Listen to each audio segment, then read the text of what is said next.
Okay, welcome everybody to the Festival of Freaks! Now this is the part where normally a host will be like, what? I can't hear you, but I think that's cringe. So I'm not gonna do that. And I don't need to do that because guess what? I have my own applause. That's right, AI has taken your job already. The last thing that you could do as a human being an audience member, I have replaced it. Ah, it feels good. Yeah, you can all go home now. You can go watch Netflix or Peacock or Paramount Plus or HBO Max or Tubi or Mubi or any of the other streaming services. We can just let ourselves marinate in from the comfort of our own homes. Because we performers, we've got our laugh track and we figured out we don't need audiences anymore. We learned this during the pandemic. We realized, you know what? A 60-person Zoom call is good enough. It works just fine. We'll be solid. No, I'm kidding, everybody. It's so good to be here with fellow humans to experience art together. Are you excited about that? I'm excited about that. But honestly, since the pandemic, I don't know if it's just me getting older or the world getting weirder or what, but I feel like some of this live event energy has started to change and kind of get away from us. Has anyone else experienced this? Does it feel a little bit different? It feels like we're kind of losing the plot of like, how do we be in space together? How do we come into these echoing, cavernous warehouses and see weird shit happen and feel truly alive? And so I would like to demonstrate what I think is happening, where I think things are going wrong for you all. And I call it the cultural baton theory. Do I have 4 brave souls who will be willing to scamper up on stage and help me out? Yes, 1, 2. We're looking for 3 and 4. There's a 3. Lucky number 4. There we go, you in the back. Perfect.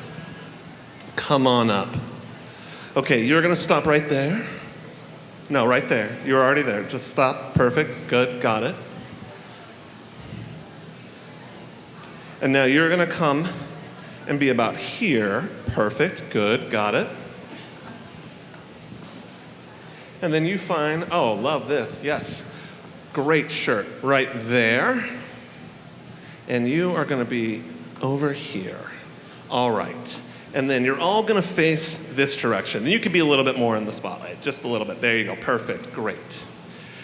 Now I assume everyone's familiar with the concept of a baton relay, right? A relay race, if you will. And so I've got a baton that just so happens to look like a banana, which is gonna make this explanation even more memorable, because it's fucking weird. A wizard is talking to you and holding a banana. This is how ideas stick into our minds, friends. So, we think about culture, and let's see how much rope I have to work with. Great. So once upon a time, our ancestors basically were just hunting, gathering, and trying to make it through the winter. That's pretty much what life was. But there were certain times where they're like, you know what, we've hunted a lot, we've gathered a lot, we've got a good flow going, let's celebrate. And so they threw a party. And that was amazing, that was so much fun. So that became a ritual, this party. We celebrate a harvest. We make this celebration occur. We all dance. We drink that fermented grain and we have a good time. Woo! And they taught their children how to do this.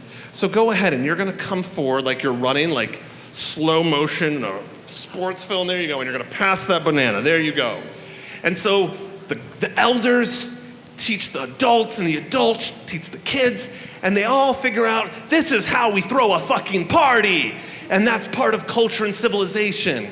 And that changes over time, and civilizations come and go, but we keep this torch alive of knowing how to get together and throw a frickin' party.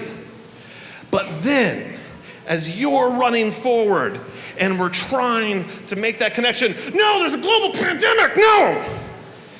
And you don't get the baton. And you're like, what the fuck was that? Oh my God. No, he doesn't get the baton. No. And now you're running and you're confused. You're like, time just moves and I don't know how to celebrate.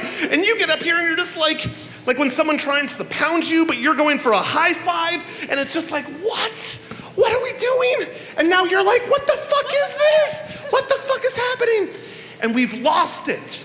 We've lost the plot of how to have a real magical event. And you can't get that back. So thank you, everyone. You can gracefully exit the stage and I'll take it from here. But once, do you want to keep it? You want to keep it? I've got a bunch. Hey-o. Okay. But once you lose something like that, it's gone. That's why we put so much importance into these transmissions of how do we bring people together and experience magic. So tonight, we're gonna see a festival of freaks. Who feels like a freak? Who wants to be a freak? Who wants to get freaky? See me after the show. Okay. So when we're coming together and we're witnessing art and we're sharing space and we're celebrating, this is an enactment of that tradition that goes all the way back. And tonight, we're gonna reinfuse it with magic, revitalize it, and learn how to be a fucking audience. Can I get an amen? Woo! Now, a lot of the time, being an audience is kind of a thankless job. Some weirdo with a microphone yells at you and tells you to clap more and more the whole time. And it's like, what am I even getting out of this? Stop yelling at me. The TV doesn't make me clap. I can just watch whatever I want. But so I'm gonna give you a gift right now, and we're gonna engage in the most satisfying audience ritual there is. Are you ready for this? Maybe, maybe not. You don't know what it is. Okay, that's fine. Now think about movies, right? We love movies. It's how we understand the world. And if we watch a sports movie, right? Maybe a sports movie where there's like an underdog team that has they're like the poor kids from the wrong side of the track, and then they're going against the Cobra Kai rich little league elites that are all like Elon Musk kids, and their uniforms are black and red, and they like shine a laser pointer in your eye when you're at bat because they're cheaters. And then it reaches that point in the movie, right, where like you don't think that the girl is gonna be allowed to play, but then she is. And then the kid whose parents are getting a divorce, his divorced dad shows up with his therapy dog, and the therapy dog is allowed to play baseball. And it's like amazing, we're gonna make this happen. And the stands, they're all holding their breath. And then what happens? Some brave soul starts to clap. And the slow clap breaks out. And then everybody is clapping together. And that is just the most beautiful moment that there can possibly be in a sports movie. Am I wrong? That's amazing. We love the sports slow clap, right? So who would like to slow clap? Here's how it's gonna work. I'm gonna introduce our next act, and then I'm gonna be quiet. And one of you is gonna start clapping. Now, if you've already had the thought, it's gonna be me, don't let it be you. If you're like, I don't know if it's gonna be me, maybe it could be you. And if you're like, I'm not clapping for shit, you should be the one, definitely you. And then we wanna let it build. So like, don't get all excited and rush it, right? Take your time, but let that slow clap build, ripple through the room, and then we're gonna see some fucking entertainment. So, without any further ado, we will be watching Moonwatcher performing his anxiety-fueled fever dream he calls the Backrooms. Nope, we're doing that again. You botched it. You botched it. Everyone tried. You gotta wait. We're gonna do it one more time. Silence.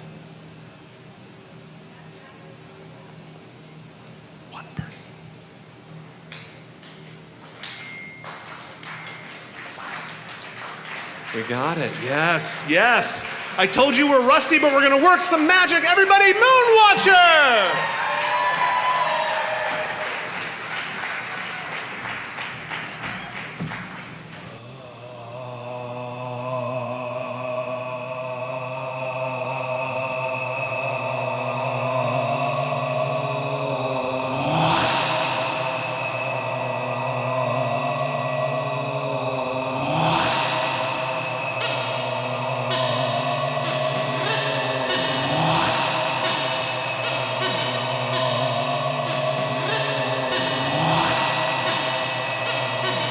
Ladies and gentlemen, you're now entering the back room. Boom, bum, bum, boom, bum, boom, bum, bum, boom, bum, bum, boom, bum, boom, la la la, bum, la la la, la la la, bum, bum, bum, bum, la la la, bum, la la la.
I don't wanna be a miser.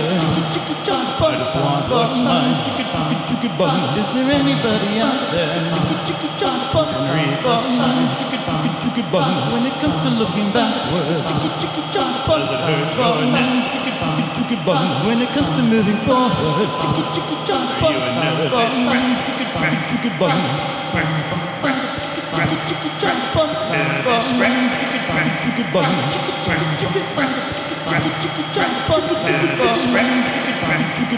I don't wanna be a miser. I just want what's mine. Is there anybody out there who can read the signs? It feels like I'm looking back around. Is it very overwhelming? Feel it in your brain.